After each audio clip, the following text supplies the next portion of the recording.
It is clear that there was WhatsApp conversation between Senator Omtata and the alleged contender, of which the latter does not dispute.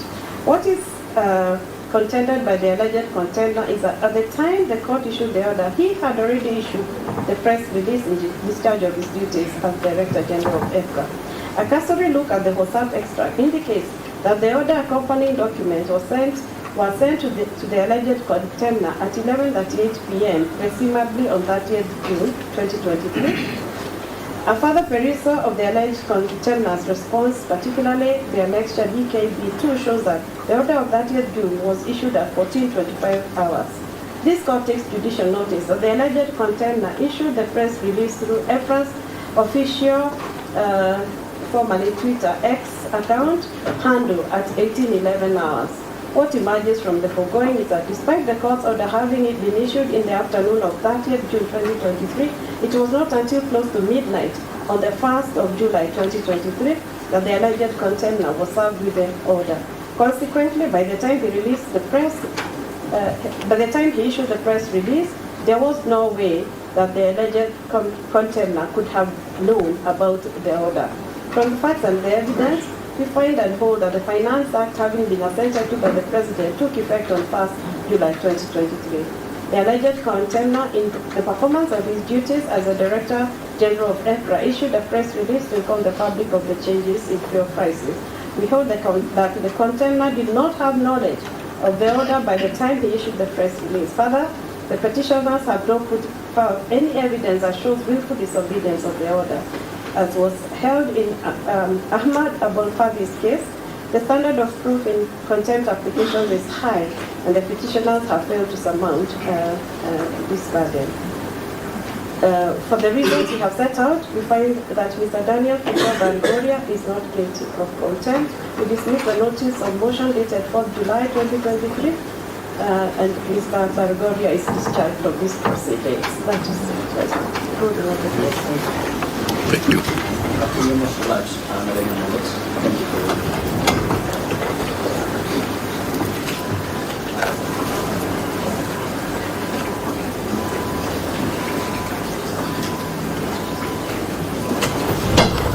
Okay,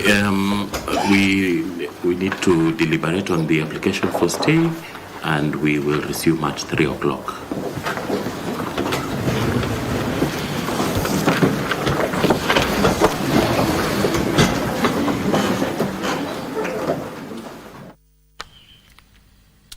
Well, of course, that has been the judgment that has been delivered by a 3-judge bench. What we can tell you, dear viewers, is that the housing levy has been declared unconstitutional and discriminatory, given that the argument that has been laid before the 3-judge bench, led by David Majanja, is that it has been effected only on salaried employees and not on employees in the informal sector. And of course, the Tharaka MP, who is also a council representative in that particular case, has asked the judges for 45 more days for the government to mull over the decision that has just been given at the corridors of the justice. We do have our reporter Ruth Wamboi in the precincts of Milimani, and of course she'll duly inform us, given that the courts have just taken a breather. They'll be back at 3 p.m. to mull over the decision of giving a stay until this particular order has been effectively carried out. Let's continue with other news making headlines. Now, residents of Shirambi village on the outskirts of Shirambi town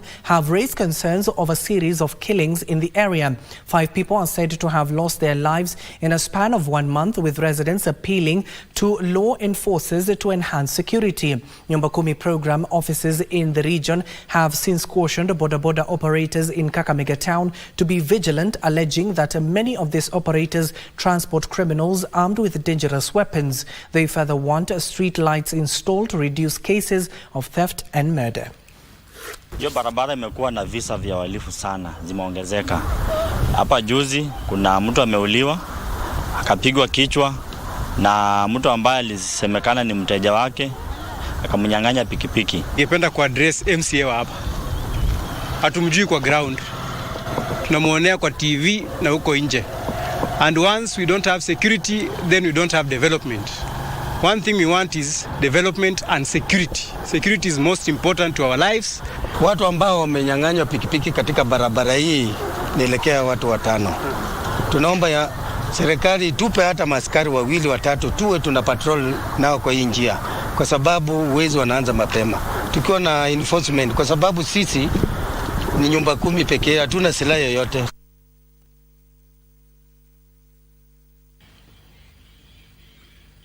Still in the same devolved unit, Kakamega Small Claims Court has ordered Mumias East Member of Parliament, that is Peter Salasia, to repay a debt of 500,000 Kenya shillings owed to Robert Lutar.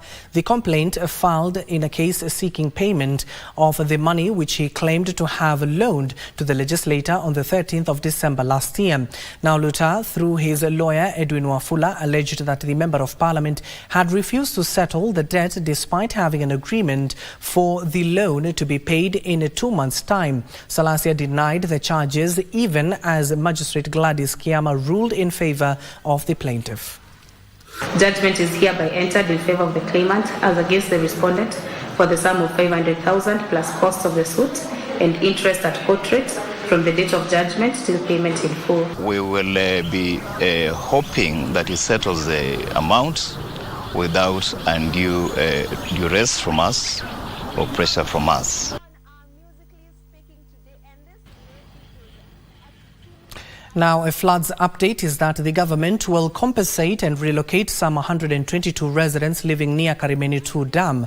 Water Cabinet Secretary Zachary Njeru says the dam has reached full capacity and will soon spill its waters to adjacent areas and maroon homes. Njeru says the government has set aside 150 million Kenya shillings in the supplementary budget to compensate and relocate the residents affected by the dam.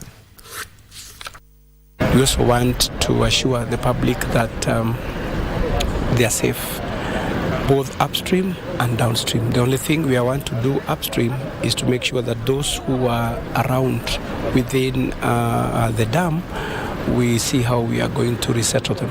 We have 34 households with the total number of affected persons will be 122. Yes, 122.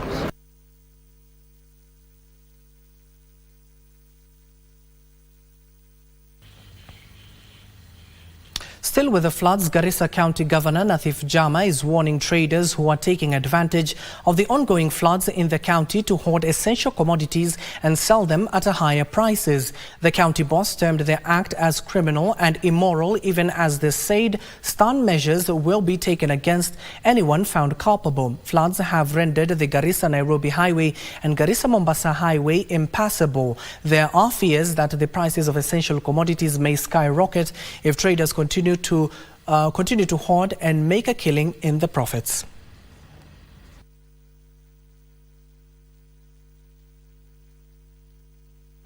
Whether big or small, who is seen to be engaging in such a practice, we are going to cancel their license.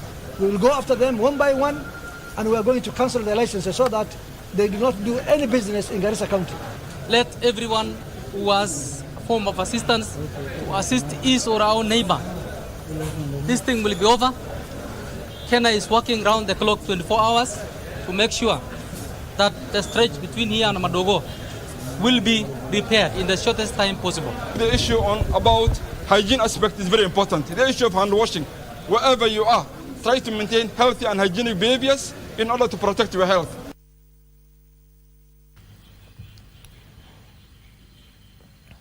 Let's come back here to the capital, where squatters at Kianda Savannah in Donholm, Nairobi County are crying foul following attempts by a private developer to evict them from the piece of land. Now, the squatters say that on Monday, the developer sent people with building materials, forcing them to intervene. The disgruntled squatters are now accusing a section of law enforcement officers in protecting the developer on several occasions. They now want the intervention of the government before they lose their homes, saying that the developer has been selling the land bit by bit.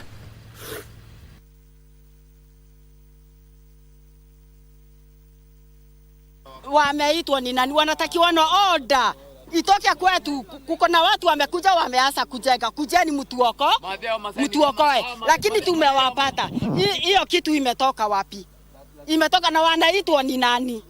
Hivyo ni mimi nafukuswa na ule ananifukusa ako na onda yangu. Sisi tunataka kujenga. Hatuwezi kaa nje na tunajua shamba ni Saba ni yetu. Unaweza nakaa nje na saba ni yako. Na uko na oda. Kuna wale ambao wanafuata sheria, kuna wale ambao hawafuati sheria. Sisi tunafuata sheria, lakini tukikuja tu hapa tu saa hii unaona wote wako hapa.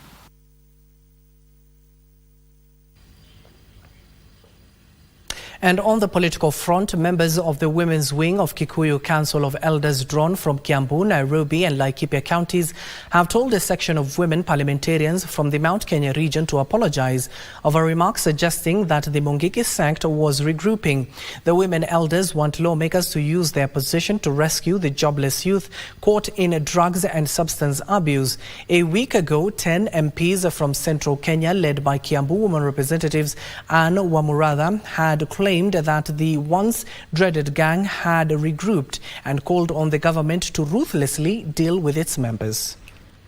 Huyu alifanya hivi na hata akiadhibiwa hatuna shida. Naelekea Honorable Wamuratha. Wamuratha, kumbuka unashikaga microphone kila mahali kwa kila function. Unasema mtoto wa kijana aangaliwe vizuri. Mtoto wa kijana aangaliwe na apewe haki yake. Huyu mtoto wa kijana leo, kwani mumepitana?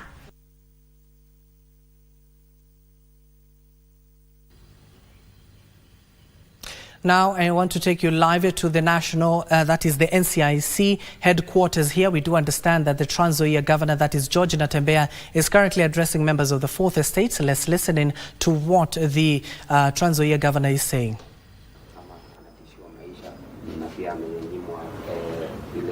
Afisi yake pale katika county government yako.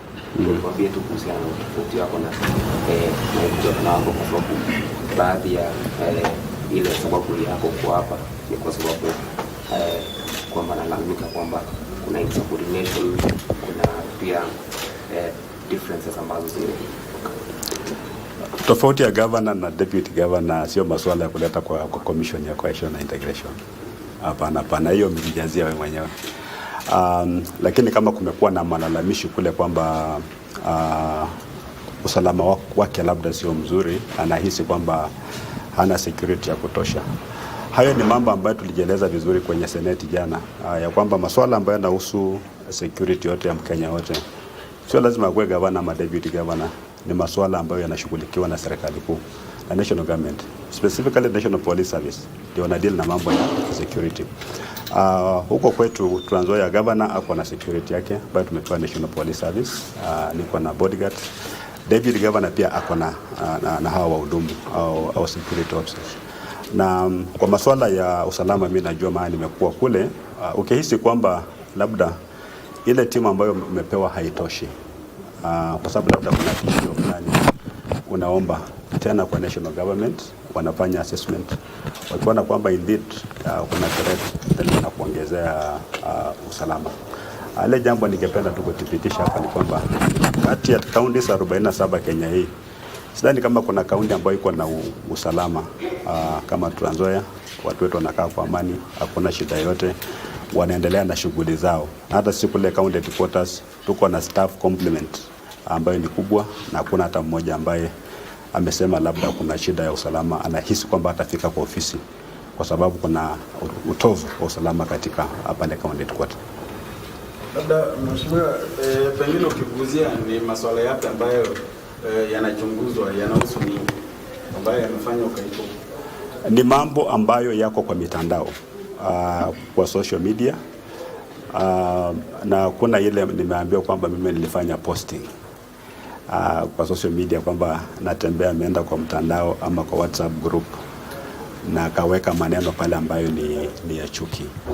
Haya ni maneno ambayo labda kuna mtu anasema jambo ambalo sio mzuri kuhusu deputy governor katika mtandao, wala ambao kule kama ni WhatsApp group wanatoa screenshot alafu wanamforwardia. Inakuwa vigumu sana kuchunguza swala kama hilo. Unajua kama ilikuwa ni direct threat, uko na namba yake na umemwandikia kwamba nitakufanyia hivi, hiyo ni polisi wanaingilia direct. Lakini a forwarded message, ujue nani ameforward, akaforwardia nani, akaforwardia nani, kakufikia. Mimi mwenyewe kwa mitandao hata ndiko zile groups ambazo tuliwekwa wakati wa campaign, mimi nilizi archive, hata huwa zifungui ziparticipate pale, kwa sababu zingine ni group ambazo watu wanaenda pale kutoa matamshi ambayo sio mema. Na ndio sio transparency, mnajua mmekuwa kwa sometimes wana make very offensive comments. Na mimi niko nakia kwamba NCIC ambayo kuna hiyo obligation kuangalia matamshi ya chuki, wataangalia pia katika social WhatsApp groups, sio tu tuanze bali pia sehemu zingine kuhakikisha kwamba masuala kama haya yanashughulikiwa.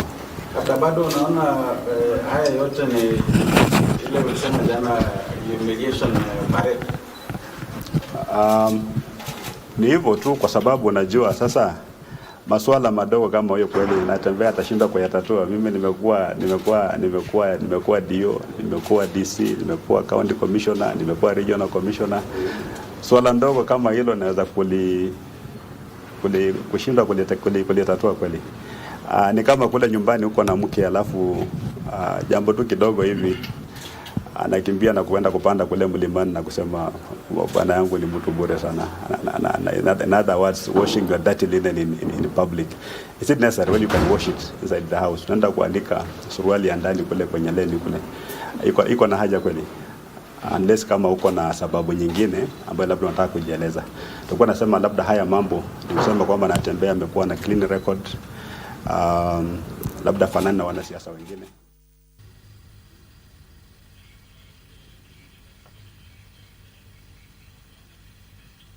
On that, Trans Nzoia Governor, that is George Natembea, who appeared before NCIC this morning to file a statement in regards to the ethnic contempt charge that he was given by the chair of the NCIC, that is Reverend Kobia. We'll duly inform you in our subsequent bulletin. Of course, even the tumultuous relationship that he has with his deputy. Now, I want to take you live to the coastal city, where I do understand we do have our reporter Junay on standby just to give us an update on the floods situation in that particular county. Junay, good afternoon and good to see you. What can you tell us? What is the situation in terms of the floods in that particular region?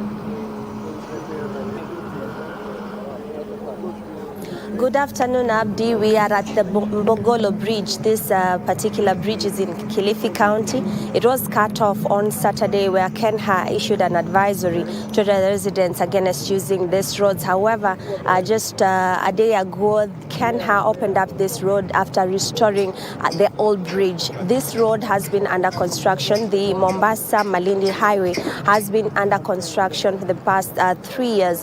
Where we are standing is the new bridge that is being done by KENHA. However, the one that was swept away by the floods on Saturday was the old bridge. However, restoration works have already been complete and motorists are using that road. We are joined by the Cabinet Secretary for Roads and Transport, who is also accompanied by Transport PS Mohammed Dagar, to give us a perspective in terms of the restoration works that are ongoing across the country, because I understand it's not just the coast region that is affected, but we also have the Nairobi-Garissa highway that has been affected, and KENHA has also issued an advisory on that part of the country. Karibu sana Bwana Waziri, just give us an update on the interventions that the government is undertaking to ensure that traffic is not interrupted and major highways traffic resumes.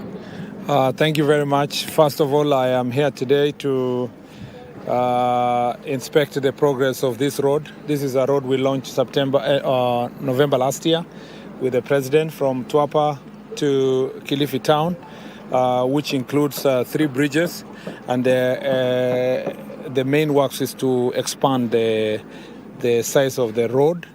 I am really impressed by the contractors. They have done a fantastic job to make sure that they are keeping on schedule.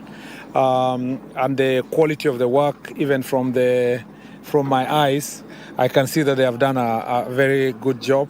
So I want to thank the contractor for moving with speed to ensure that this road is expanded. This is the kind of speed we want to see. I want to thank our partners who have supported us, the European Union, and to appreciate the consultants, the contractors, for a good job. This week, as a result of the El Nino phenomena, you've seen that the old Mbogolo Bridge was swept away. You can see the size of the river or amount of water that was flowing here. I think it is a testament that this El Nino phenomenon has been a bit of a challenge in this area. We want to thank the contractor who is on this program here on site for making sure that this bridge is attended to in less than 24 hours. And because this other bridge has been built, the new bridge had been built, at least pedestrians had an opportunity to cross through this bridge. And traffic was, at least for pedestrians, not so much interrupted. But of course, for citizens who are using their vehicles for transportation of people and goods, there was a traffic snarl-up for 24 hours. But the contractors here, Jiangxi, Victoria, they did a fantastic job to make sure that they opened up the road and restored the bridge. This El Nino phenomenon is becoming a big challenge for us, especially in the northeastern part of the country, the lower eastern, and this part of coast, both Mombasa, Kwale, Kilifi, Tana River, Lamu, because they are on the lower side of the water table. So all the water that's coming from the islands are flowing to this side of the country. And because of that, the danger of facing challenges of El Nino is real. We've been advised by the meteorological department that the rains might continue up to January. So we will continue advising the people of Kenya on matters transport as we progress. Bogolo Bridge, as we communicated yesterday, was restored in good time. And now the main bridge here, this bridge that we are standing on here, is going to be completed. The works are going to be completed within the next 1 month. So we should not have a problem here because of this. We have a problem, of course, in a place called Kwanchengo and Kachengo and Mtwapa in terms of drainage of the town. We had His Excellency the President promised during launch that we are going to do something about it. We are looking for the funds. Designs are going on. We have received communication from the county government. We're working together. We would like to see that the designs are done, and then we together think through how best we can raise resources to be able to manage the drainage. We have a big problem in Mombasa Island. The entire town is at a risk when rains are enhanced. And you saw the other day that the whole island became a swimming pool. We want to work together with the county government to see if better engineering designs can be done, especially in terms of what happens in similar islands is that you dig a soak pit that sucks all the water and can be drained to the sea. At the moment, the challenges of Mombasa is that the construction that has taken place around Mombasa Island is that a lot of the water are blocked, especially perimeter walls that people have constructed. But again, the drainage system needs to be relooked at. With the challenge of climate change, which we expect to be with us for some time, for us having destroyed the environment in the way we did, we must prepare ourselves. And so mitigation measures and restoration and mitigation measures are going to be discussed. And I think we need to have a one-on-one with the county government of Mombasa to see what we can do as national government, what they can do to make sure that we drain the water, all of them, to the sea. In terms of the road from Nairobi through Garissa, we still have a challenge. We have been unable to restore. All that is an interview with the Transport Cabinet Secretary, that is Kipchumba Murkomen, just giving a status updates of how our roads are looking, given that the El Nino has had a devastating effect, especially on major roads linking various counties. And of course, we do know that 38 counties so far have been affected, with over 70 people losing their lives and thousands displaced. Our reporter Junaid, as you can see, will have more for us in our subsequent bulletins. I want to take you somewhere else in regards to the update of this particular news, is that we are talking about the anti-gender-based violence champions in the county to continue to demand stringent punishment for preparations of the crime. Now, this is even as they appealed lawyers to offer pro bono services to victims of gender-based violence. As calls to end gender-based violence intensify, different stakeholders continue to add their voice to the 16 Days of Activism campaign countrywide. In KBC County, the woman representative of National Assembly, Doris Donya Aburi, is urging the government to set up educative programs to empower mentally challenged women. Upande wa mama, hata ajui anafanyiwa nini, yeye anaweza fikiria mtu anamvua nguo amtibu. Kidogo kutibu ni kumpatia mimba. Tusipoongea hizi vitu, hata serikali sasa tufungue macho. Aburi's counterpart from Embu County, Njoki Njeru, has appealed to all stakeholders to partner with her office in order to create awareness and establish rescue centers of GBV victims. She also appealed to lawyers in the county to consider providing pro bono services for victims. Budgetary control zile tuko nazo in the office of Mama County atuko na kiwango kikubwa cha pesa. Kwa hivyo tukiweza kupatana na wao, we can create centers, reporter centers na rescue centers ya wale ambao wameathirika. In Migori County, Director of Gender, Reverend Kennedy Omo, has expressed optimism, and the 16 days of activism will be used to advance messages highlighting the damage caused by GBV in order to reduce the vice in the county. Should all unite against violence, especially gender-based violence, violence against men and women, boys and girls across the county. Elsewhere, perpetrators of gender-based violence have been put on notice as more programs are rolled out to sensitize victims. During a meeting of survivors in Nairobi, anti-GBV stakeholders Maureen Odwar of the African Women's Development and Communications Network, FEMNET, say they have partnered with the Nairobi County government to sensitize the public. Here because we want to unite and ensure that we can speak loudly on investment that should go towards investing in prevention of violence against girls and women and in entirety violence against all people. Dorina Range for Lunchtime News.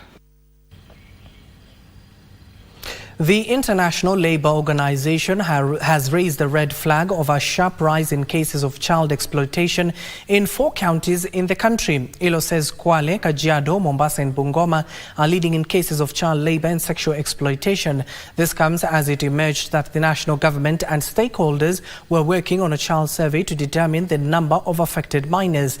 According to ILO program manager, that is Grace Banya, the international organization was currently engaged in a support program targeting Kenya and Uganda.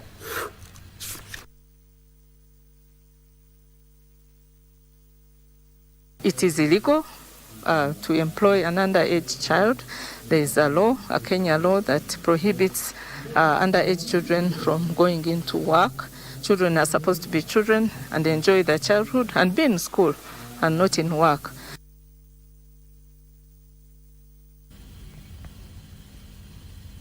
Elsewhere, policy advocates for autism are championing for the enactment of laws within the county in order to protect children with autism. Led by Chege Wamoratu, they are also urging county governments to allocate money for the education of children with special needs who have for years been neglected and stigmatized. Now they spoke in Laikipia County, where a non-governmental organization, Autism Lights, is providing free training and support for teachers and parents alike in special across the country.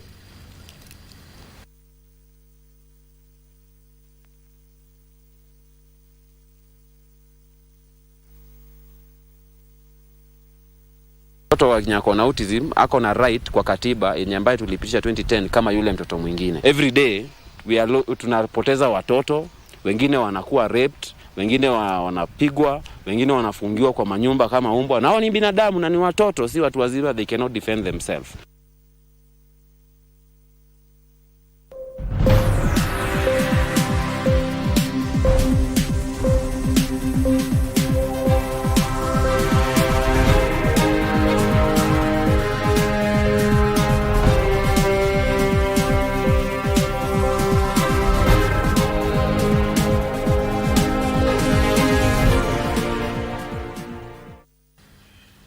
And now welcome to the world of business. Now, new Hustler Fund loan limits will be announced this Thursday. Cooperatives Cabinet Secretary Simon Chelugui, in an exclusive interview on KBC Channel 1, says the objective is to align the loan limits with the current socio-economic landscapes, ensuring that the government's financial support remains relevant and accessible to a broader segment of the population. Thursday, 30th November 2023 will mark 1 year since the inception of the Hustler Fund, which was launched to empower citizens through accessible financial resources. So far, 21 million borrowers, including repeat ones, have accessed the loan facility. As of October 31st, 2023, the government had disbursed 26.6 billion shillings, with borrowers saving 2.3 billion shillings. Chelugui says the repayment rate is currently at 72%. Tunasherekea maendeleo na pia tutakuwa tunasherekea the vile Hustler Fund imeweza kukuza Wakenya. Nikieleza kidogo, Hustler Fund imeweza kukopesha zaidi ya bilioni 39 kwa Wakenya milioni 21,751. The CS has signaled that the loan limits are likely to be increased come this Thursday, and here is the reason why. Weza kuwekesha shilingi bilioni 1,980,000 na pia tuko na Wakenya zaidi ya milioni 7 ambao wanakuja kwetu kila asubuhi. In addition, the criteria for accessing the loan facility is expected to be revised in measures to expand access of the Hustler Fund. This is being done to meet the financial needs of the various segments of borrowers and the evolving needs of the populace. Frederick Muki for Lunchtime News. The Nuclear Power and Energy Agency, NUPEA, is set to utilize Atom's 4-food technology to boost sugarcane production in western Kenya counties. The Atom's 4-food technology involves using nuclear technology to produce healthier and safer food to enhance food security. NUPEA will partner with counties, higher education institutions, sugar companies and research institutions to get the available technological support and equipment to support the agricultural sector. The Lake Region Economic Bloc is exploring opportunities to secure support to establish a sugar research institute at Masinde Muliro University. NUPEA's acting Chief Executive Officer Justus Wabuyabo said the agency will partner with counties to produce high-yielding, drought-resistant, early-maturing sugarcane which has high sucrose content. Ili tuweze kufanya na watafiti kupata variety ya miwa ambayo inaweza kumea kwa haraka na ambayo iko na sucrose content ya hali ya juu ili tuweze kuongeza mapato ya wakulima wetu wa miwa. Wabuyabo noted that if adopted, a technology known as food irradiation will enable Kenya to save on post-harvest losses, particularly in Rift Valley and some western parts of Kenya, where despite bumper harvest, farmers lose over 30% of the harvest to attacks by pests, diseases and insects. Teknolojia hii inatumika ili kusaidia kutengeneza mimea ambayo iko na uzoefu wa kumea katika hali ya ukame na pia kukuwa na mimea ambayo inakuwa na uwezo wa kustahimili magonjwa na wadudu na pia kukuwa na mimea ambayo ina rotuba ya hali ya juu.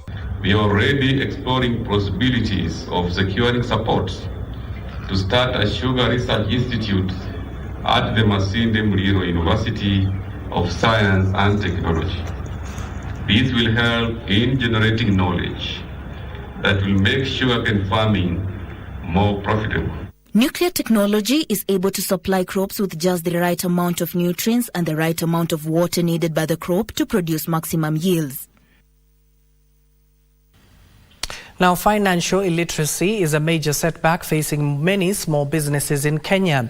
This has been blamed for the high number of companies that have closed their operations before they turn 5 years old. Speaking during the 3rd Abujani Economic Empowerment Conference, Equity Bank Executive Director Mary Wamai says there is need for a collaborative approach between the public and the private sector players to deepen financial literacy to boost SMEs in the country.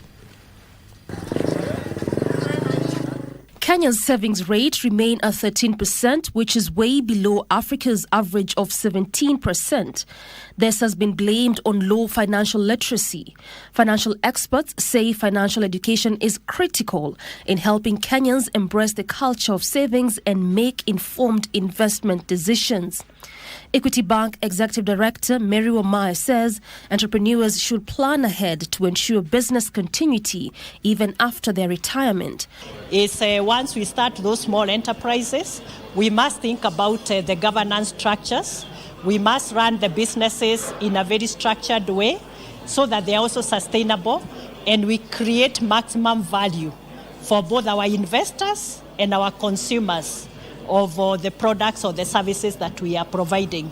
Speakers at the 3rd Abujani Economic Empowerment Conference, where over 300 entrepreneurs benefited from financial literacy training, emphasized that financial literacy will help most small businesses remain afloat even during financial headwinds. To look at the opportunities that are available in your generation, and you should be able, as a household, to connect your personal finances with life goals. So the goals, the dreams and aspirations that you have, if you have children that you want to take to school, you should be able to plan financially and you should be able to achieve that. So the reason why we are bringing financial services partners is because they have the skill sets and the tools that can help people to be financially empowered.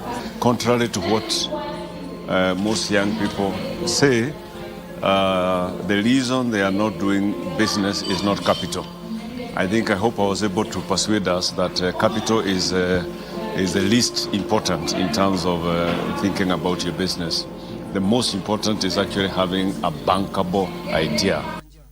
Wamai says Equity Bank is committed to supporting entrepreneurs with sustainable ideas that address future challenges. Entrepreneurs have also been urged to focus on partnering with the right investors to help them benefit from new ideas. Micro, small, medium enterprises will now access up to 30% of their turnover as working capital following the launch of a new financing model designed by digital payment service provider SasaPay. SasaPay is at the center.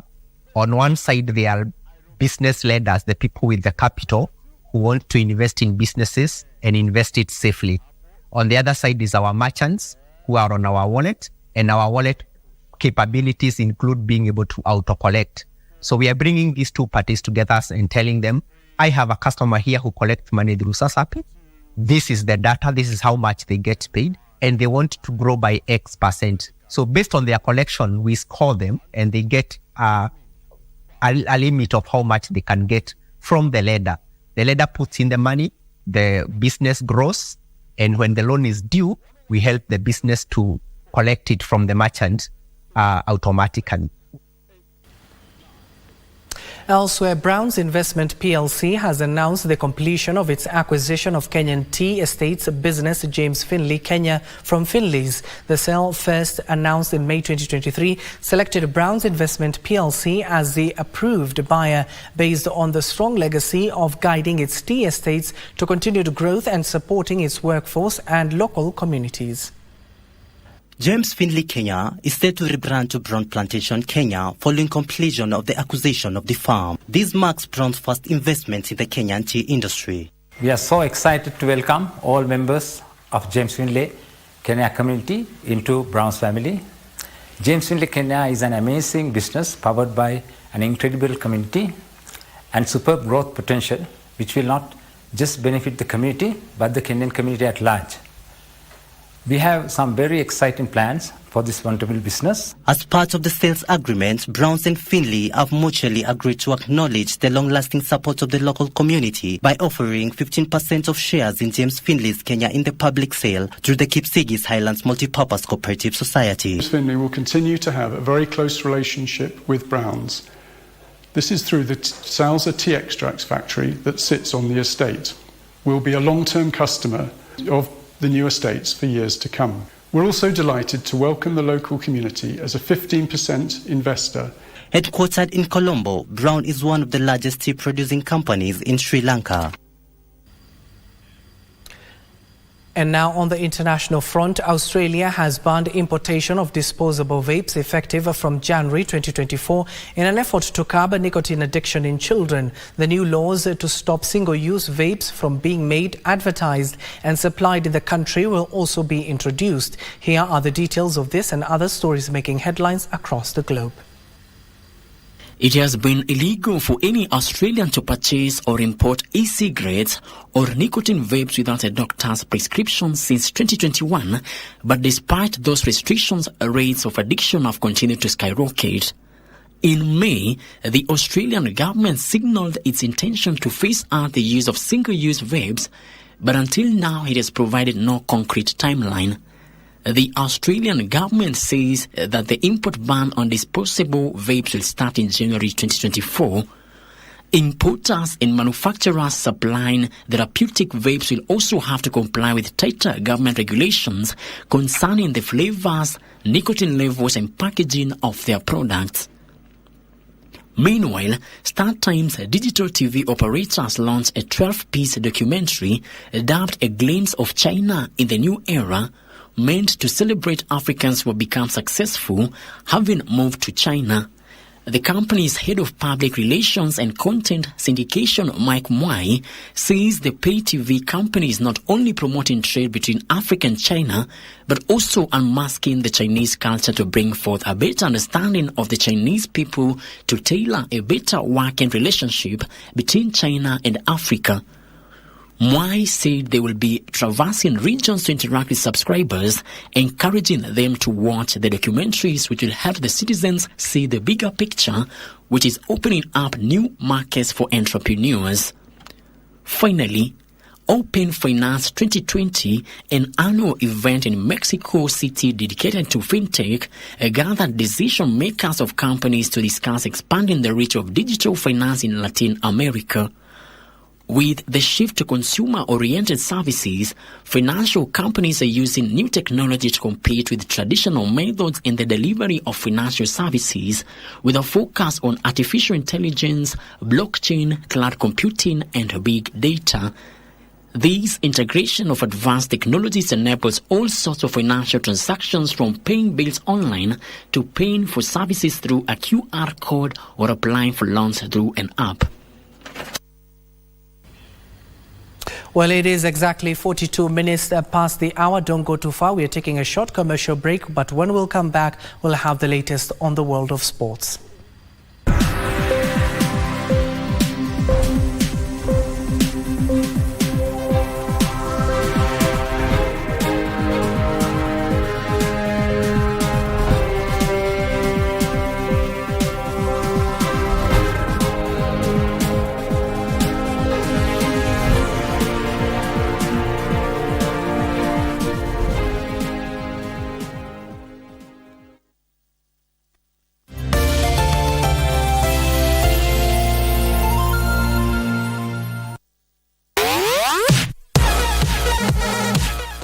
These are the moments we live for every Friday as we catch up with the world of football.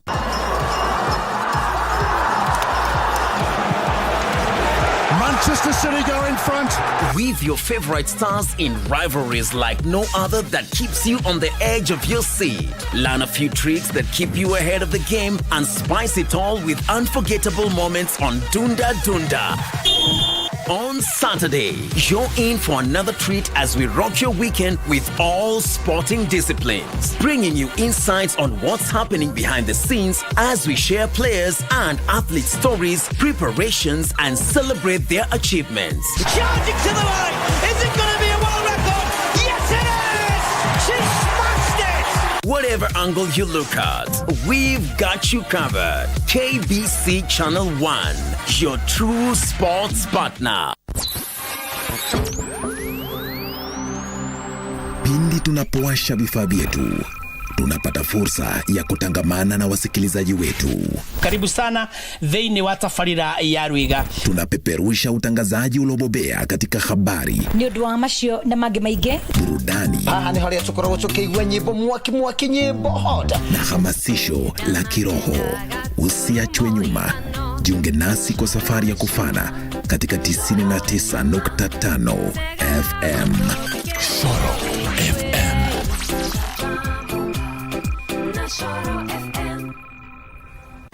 Childhood mortality, or in simple terms, childhood deaths, is an indicator of a society's or a nation's well-being and socio-economic status. From this report again, we see that there is high male-female mortality compared to female. Under 5 mortality is at par in both rural and urban. It's at 41 deaths per 1,000 live births. But what are some of the interventions that are being put, and what would you advise? Delivery at a health facility will improve the chances of the mother and the child surviving. A man's death has condemned them to live a rivalry because of their father. He killed my brother. He stayed with his land and with his wife. Or did you forget how my brother Tulio Irazabal died? I dare you to kiss me again. What we feel is too strong to just let it go. Your wife is cheating on you. Shut up! Who is your lover? Tell me why last night you lied to your boyfriend, Amparo. Explain to me what you were doing outside our house, kissing the veterinarian. I have fallen in love with another. 3 love affairs that will be challenged. The 3 will manage to get ahead. Their magnificence, their passion and strength. Las Bandidas.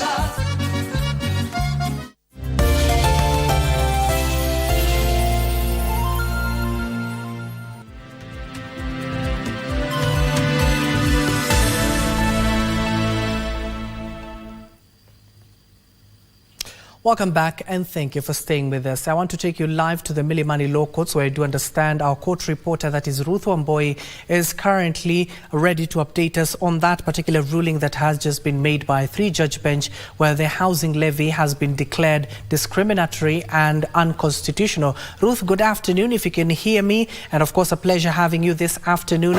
What more can you tell us about the ruling? We do understand that the judges will resume their sitting at exactly 3 p.m.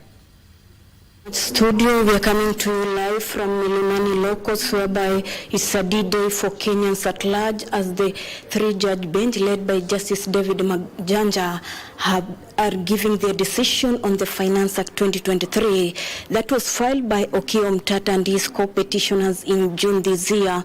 The decision has taken around 5 months for the verdict to be delivered today. And the 3-judge bench, when it entered the courtroom, it has declared the section 84 of the housing levy as unconstitutional, and therefore it has also declared that KRA collecting the funds is also unconstitutional, and that the CS for lands should appoint CS. It is not the KRA that's supposed to collect the funds, rather than it is the CS for treasury that is supposed to collect the funds. The bench has also agreed on some of the decision. It has agreed with the respondents, and other decision it has agreed with the petitioners. And to join me on this discussion is Evans Ogada from the Law Society of Kenya.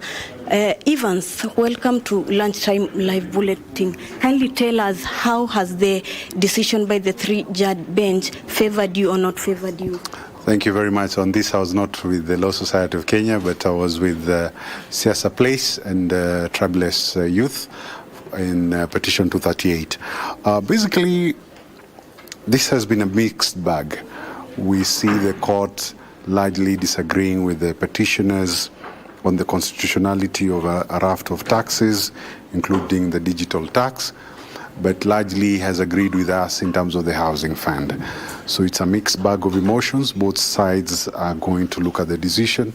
I am certain it's going to go to the Court of Appeal, we are going to take instructions from the clients.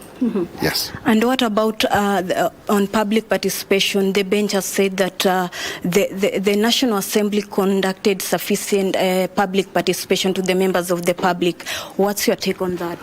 Well, we had Justice Meoli reading that segment for the court, and the judge examined the test in the BAT case by the Supreme Court. We will be waiting for the written decision, the judgment in its full tenor, to see whether indeed the BAT test has been met.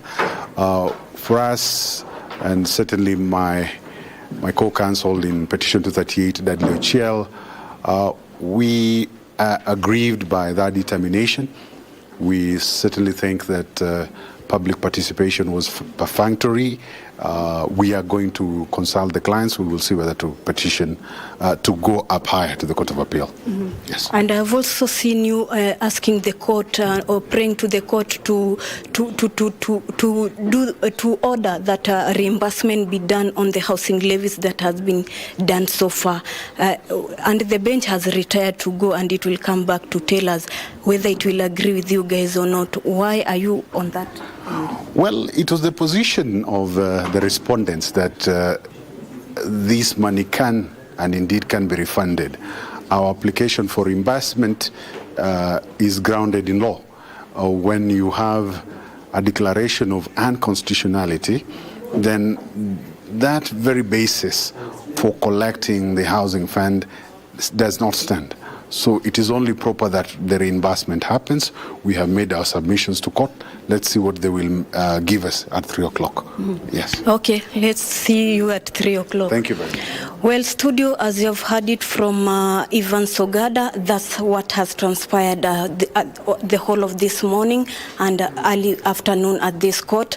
Now the three-judge bench has retired to go have lunch and also deliberate on ruling on whether a stay order can be put on the matter of the that has been placed by the respondents and petitioners. So we wait at 3 p.m. to see how the judge will lean on which side, whether it will favor the petitioners or the respondents. Back to you, Abdiaziz, Hashim in studio. Thank you so much. That is Ruth Wamboi, and of course we'll come back to you live once more once the three judges take to the podium again, and of course to give that particular verdict, given that Tharaka Member of Parliament and the Council in that particular case had asked the judges to give a 45 days stay so that the government can mull over the decision that has been made, especially on the housing levy. Elsewhere, civil rights groups are calling for transparency on how negotiated democracy is undertaken across political parties in foster inclusivity of interest groups. Mzalendo Executive Director Caroline Gaita opines that poor compliance by political parties with the provisions of law on elections and party nominations is disenfranchising women, youth and persons living with disabilities, thus need for clarity in the political party rules.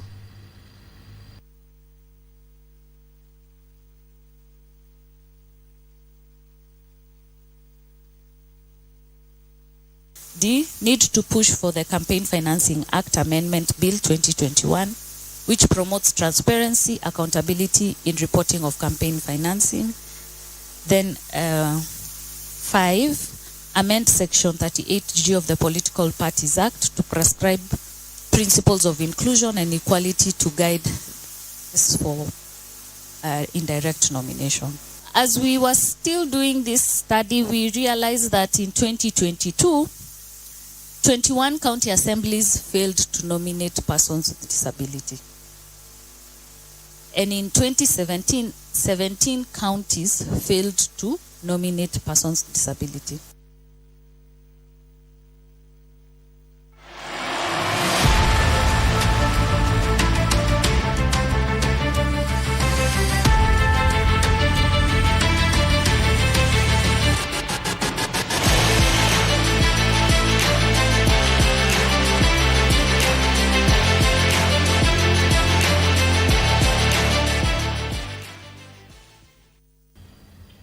And now finally, let's play. The national women's soccer team, Harambee Starlets, Tuesday morning held a light training session ahead of the first leg of the final round of the Africa Women's Cup of Nations qualifiers against the Zebras of Botswana on Wednesday at the Nyayo National Stadium. Now, the Beldino Dembas charges a full house ahead of the crucial tie against Botswana. Kenya will travel to Botswana next week for the second leg slated for the 5th of September, for the December. A win in the two-legged final round qualifying match will see Harambee Starlets qualify for the Women's African Cup of Nations for the second time in 7 years.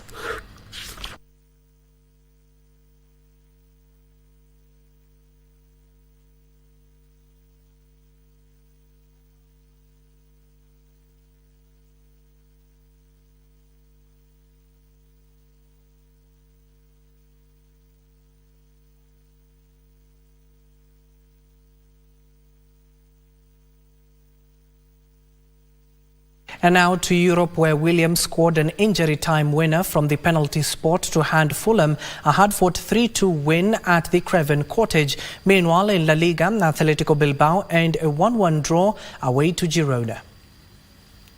Alex Iwobi had opened the scoring in the 7th minute for the host, side-footing Anthony Robbins. William restored Fulham lead with the first penalty of the game just before the hour mark after Nelson Semedo had caught Tom Kaiser from 12 yards.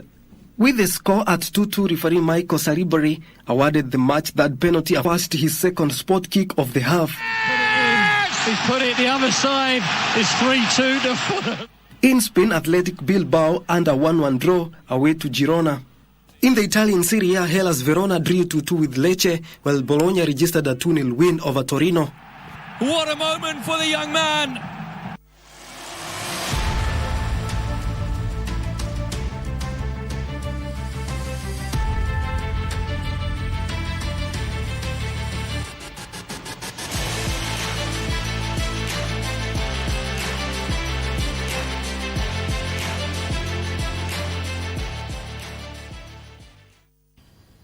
And before I go, I need to inform you that the itinerary for the UEFA Champions League tonight is packed, especially a mouth-watering clash between Paris Saint-Germain and Newcastle. It will be the second leg and the final one. My name is Abdiaziz Hashim. My co-anchor has been Brian Abuli. Good afternoon for now.